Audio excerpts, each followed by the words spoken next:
In this episode, Formula One Japanese Grand Prix, the Motul Petit Le Mans, and NASCAR was at the Roval.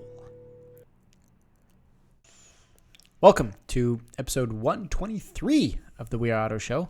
What's up, Derek? Mr. Michael Rowell, there has been lots of racing since we last chatted. Mm-hmm. It's time to get you up to date. Please do, because I haven't seen a lick of it. All right, no problem. Let's kick it off with F1, which actually, spoiler alert, wrapped up the championship in the past race. Ooh. Yeek. I bet you I could guess who won. Can you take it a guess? It must have been Latifi. No.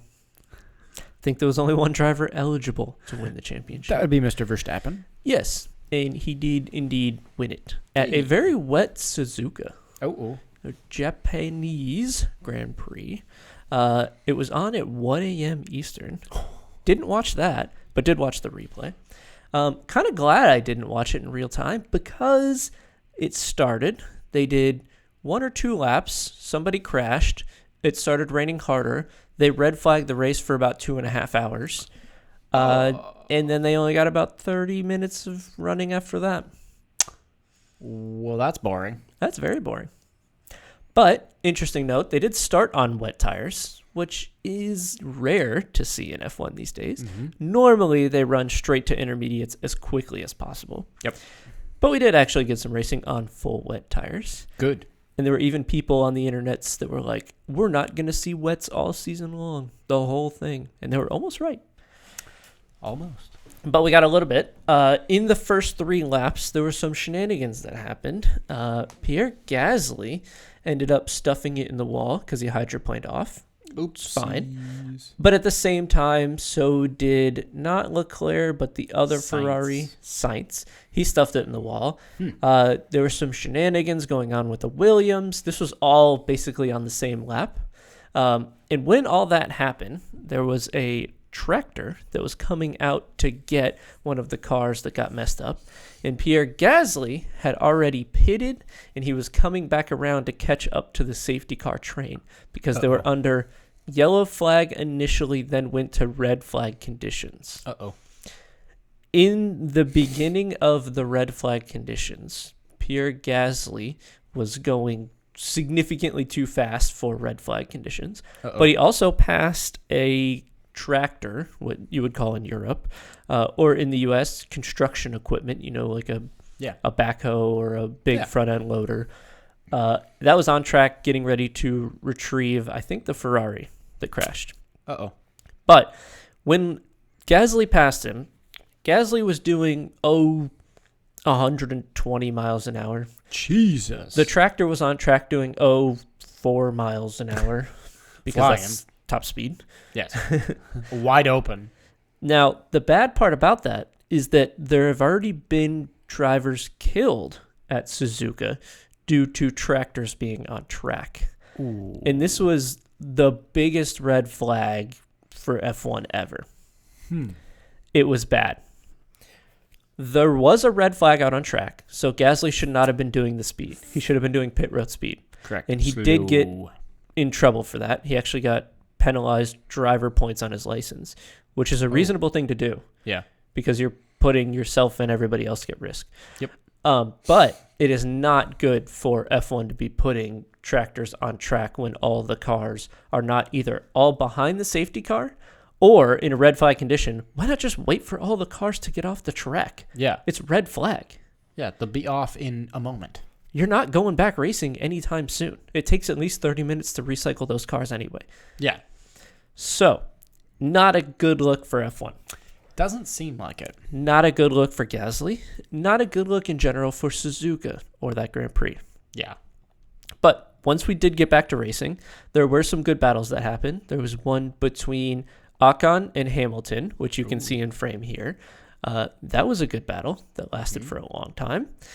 There were some shenanigans that happened near the end of the race between not Verstappen, it was Perez and Leclerc. And they battled to the final corner of the final lap. And in the final corner of the final lap, Leclerc decided to go straight on and cut the course. And he didn't give up his time gained for those iRacing fans. And he took a penalty at the end of the race. He took a 5-second time penalty, and that actually swapped their two positioning, meaning that we had Verstappen win, then we had the other Red Bull of Perez finish second, and then we had the Ferrari of Leclerc finish third. Now, that was all fine and dandy, and everybody went to the podium and they were like, oh, okay.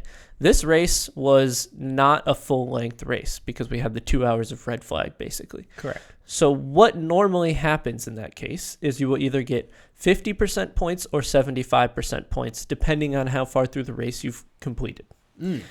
There was a way that the rule was written meant that this race actually got full points.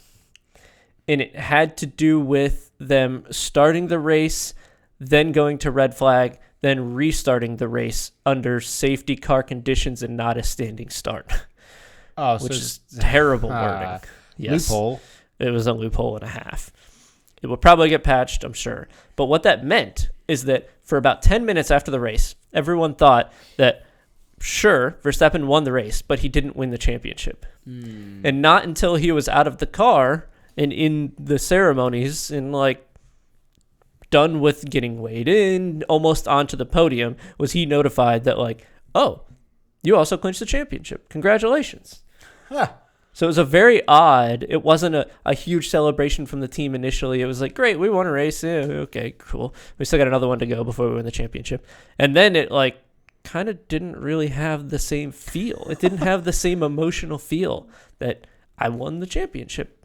He was already celebrating with the team, and now he's yeah, okay, cool, even better. Yeah. Woo! Sure, why not? Yeah, let's celebrate that too, I guess. Yeah, it didn't. It could have been better. It could have been a lot better. Yeah, sounds like it. And it's kind of funny to see all the engineers kind of scratching their heads and all the press people walking down pit road toward the podium going, did he win it? Did he win it? What's going on? Huh? Does anyone know? Maybe he won it. We're not exactly sure. Yes. So Verstappen wins the championship. That's basically all wrapped up. Do you have the results of the race? I do have the race results in front of me, yes. So Verstappen takes the win, obviously clinching championship, followed by Sergio Perez, Checo in the other Red Bull. Then we have Mr. Charles Leclerc in the Ferrari in third place. And then here comes Esteban Ocon out of left field in an Alpine, getting 12 points in this race. Dang. In an Alpine. That's cool. Love to see that. Followed by Lewis Hamilton in a Mercedes. Then, another surprise in the points here, Sebastian Vettel, Aston Martin getting some points here, 8 points. Then another Alpine getting points. Double points. Let's go. Alpine in, what is this, second to last or third to last, fourth to last? So. However many. So there's not a lot of races left. But in one of the last bunch of races here, Alpine with double points. Heck yeah. Right? They get 12 points and then they get 6 points. Heck yeah. That's 18 points. That's awesome. Let's go. Followed by George Russell in the other Mercedes, and then another surprise driver in the points. Ready? Yeah. Nicholas Latifi. Is that the first time he's got That's the first time I think he's ever got points ever. Wow. Man, he's got 2 points. He is not the 21st driver in a 20-driver lineup. You're right. You're right. That's funny. All right. So yeah, that's your race results. So that wraps up the championship. We still actually have 4 races remaining in the season. Let me ask you this. Is there a point to watch? I want to see what happens with second place in the Drivers' Championship. Okay.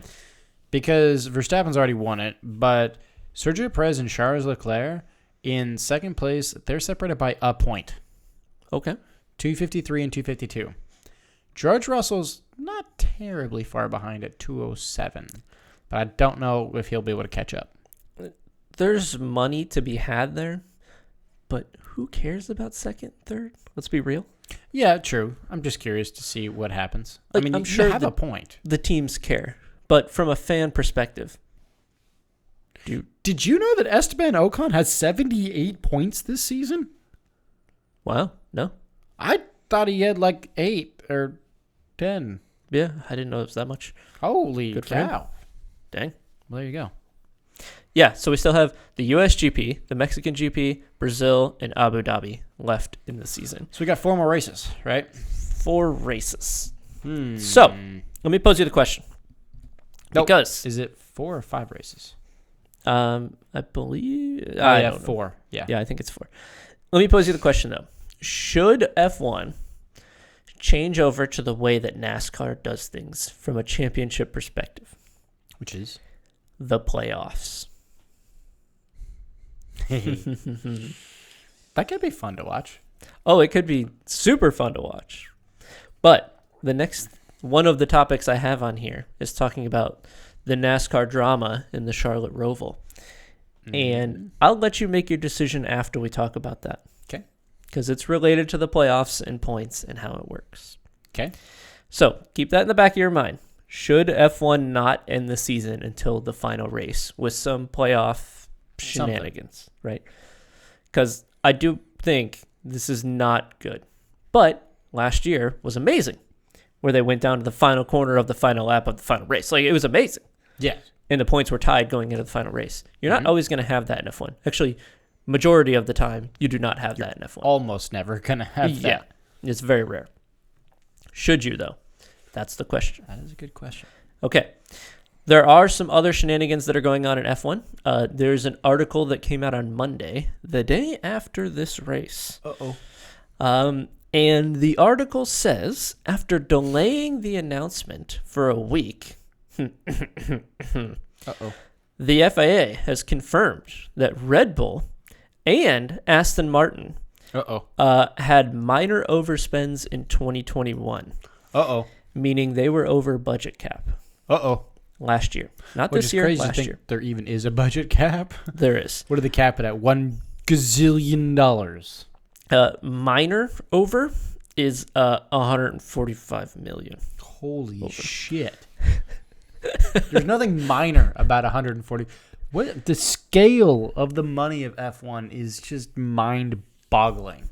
That is within 5%. Too. Holy shit. Yeah, it's pretty bonkers. $145 million is only 5% of the entire budget. No, I think that the cap was $145 million. So they were 5% over that cap.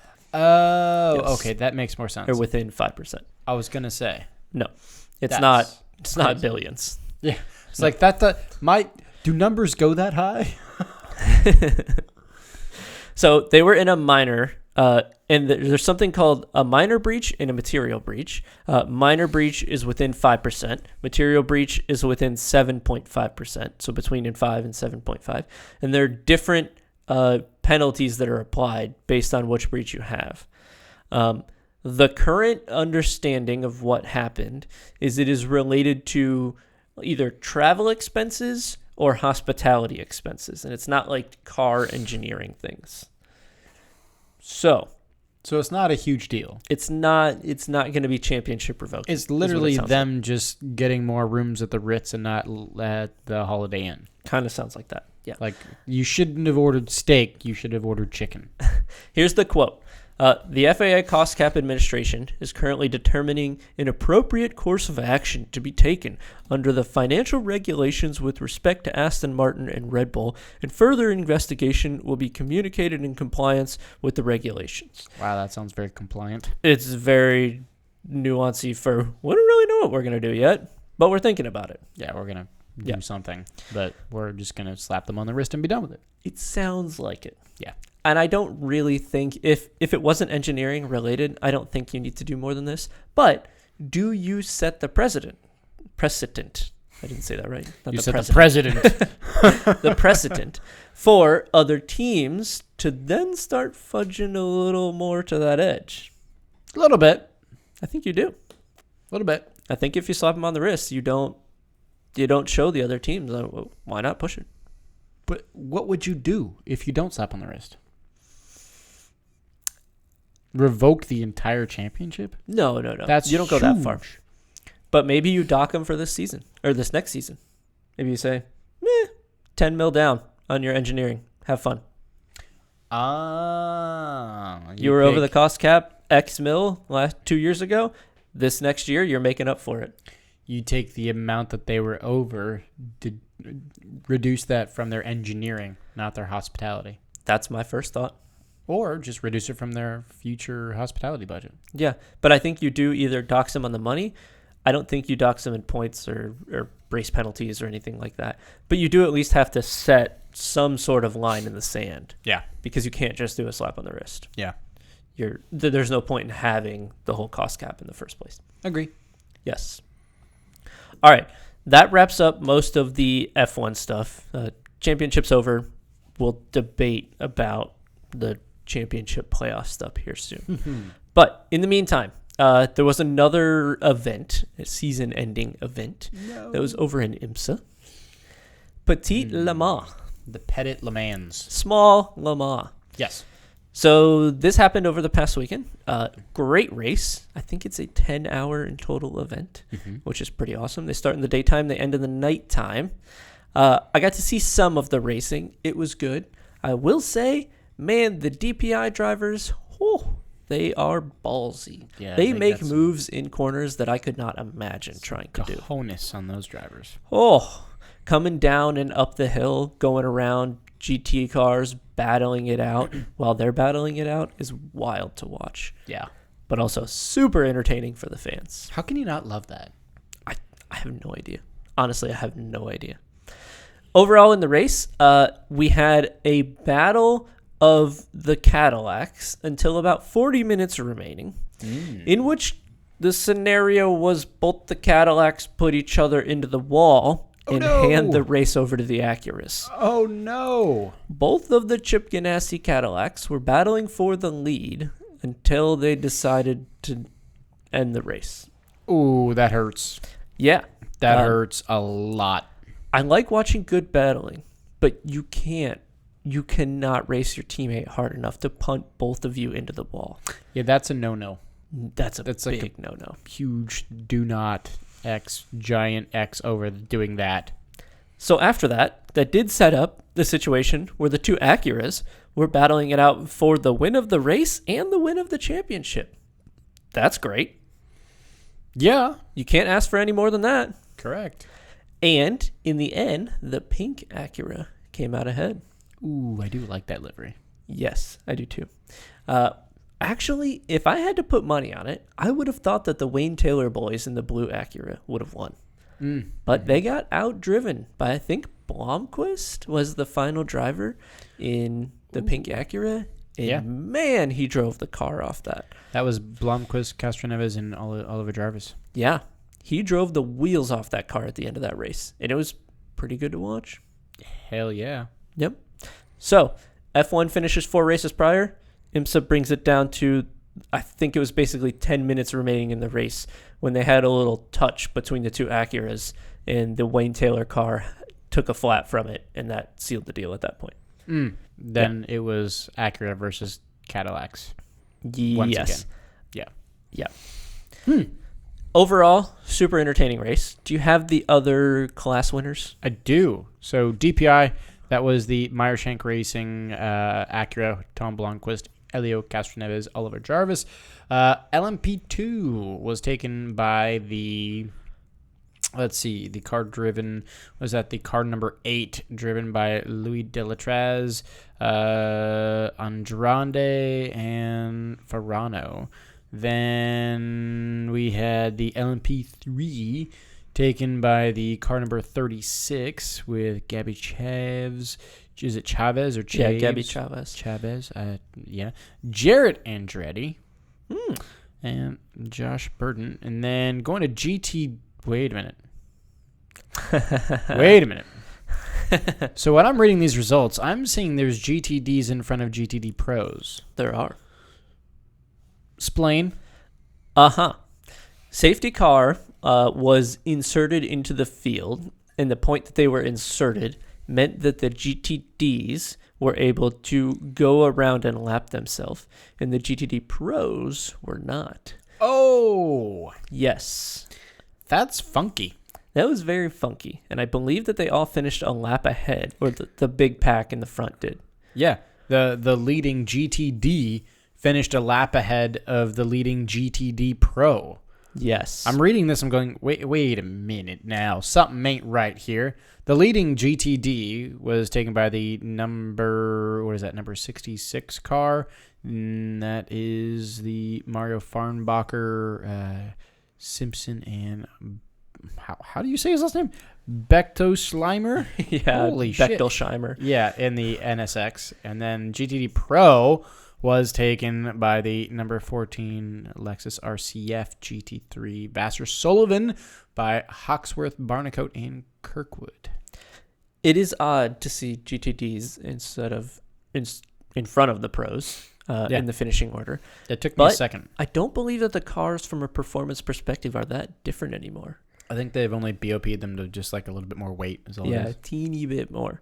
Yeah. So it's possible to have that happen. And it did, and it was a weird safety car inserting itself into the weird part of the field, doing the wave around. That's what made that happen. I will take it. Yes.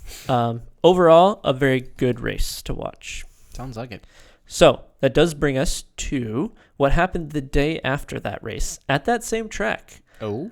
At Petit Le Mans, we got to see the LMDHs doing their testing. The which GTP. Yes. It was pretty cool to see. Sweet. So there were 3 manufacturers out there running, I think, 3 cars. I don't think that there were 4 cars. There was Acura running. You can see that one. There's BMW with their big snout nose. And there was eventually a Cadillac. There it is. Yes. Now, what's the manufacturer that's missing here? Porsche. I don't remember the reason why they weren't running, but do you happen to know? I thought part of it was because they were supposed to do a test at Bahrain, but then they canceled their test at Bahrain, and then they just kind of didn't know. Things just didn't fall into place for them. The interesting thing is that the car was in the paddock. Was it? Yes. Then why? I don't know. That's Why? kind of what everybody's asking. For why did you not run? I don't know. The whole team was there. What? The car was in the paddock. I don't know why they didn't run. Doesn't make a lot of sense. I don't know. Kind of odd. But they didn't run. Acura had some shenanigans happen, though.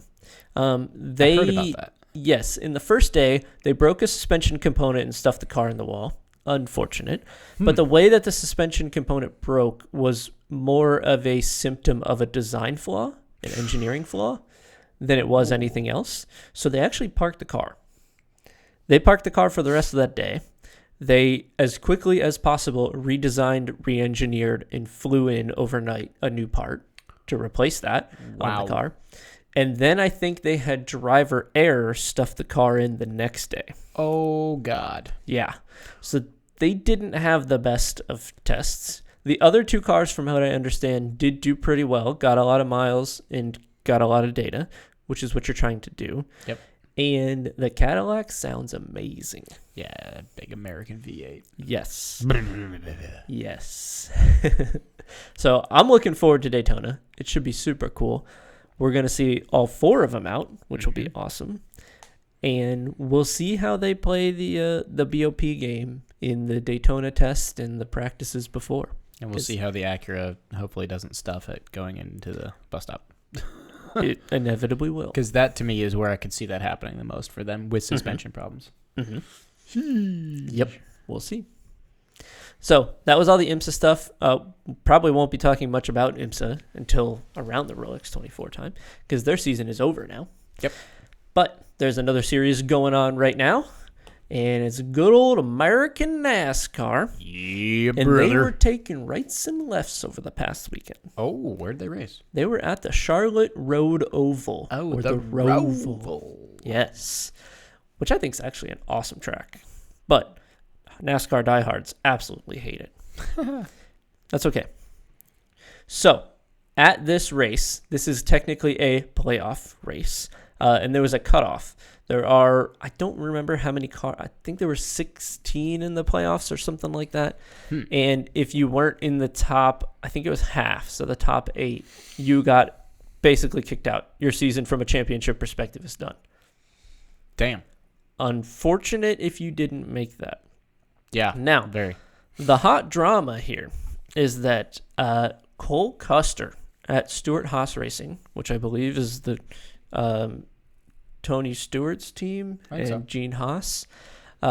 His car, the number 41 car, got a very hefty penalty. Why? Custer appeared to slow down on the final lap, directly into the path of Austin Dillon and Eric Jones. The move allowed Custer's teammate, Chase Briscoe, to slip through and eventually score a spot in the next round of the playoffs by a 2-point margin. This 2-point margin kicked Kyle Larson, the reigning champion, out of the playoffs. Would that be racecraft and team engineering? Yeah. Yeah, what F1 does every race. Isn't that how you just race a car? You have a team. One throws up a block and away you go. NASCAR officials said after the race that this incident would be reviewed. Custer was handed a $100,000 fine, 50 driver points. Stewart-Haas Racing was docked 50 points. What? And the crew chief was suspended indefinitely. Holy hell. What? Wait a minute. That is how you design a team to win a race. Yeah. You throw one car's obviously underperforming. Throw that as a block. Oh. Welcome to Formula One. Welcome to IMSA. Welcome to F1. Welcome to any race series where you have a teammate. Let's be real. Welcome to Indy. Welcome to literally every race with two cars in a team that's ever existed ever. What's the point of having a team if you can't throw a block? That's interesting. 100K to the driver, 100K to the crew chief suspended indefinitely, driver 50 points, team 50 points.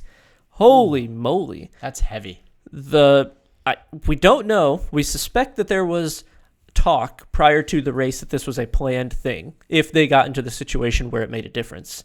And a call came over the radio that was, a tire is going down. The crew chief called to the driver, said, a tire is going down. And people are suspecting that is the key phrase that he knew to throw the block. There was no actual tire going down.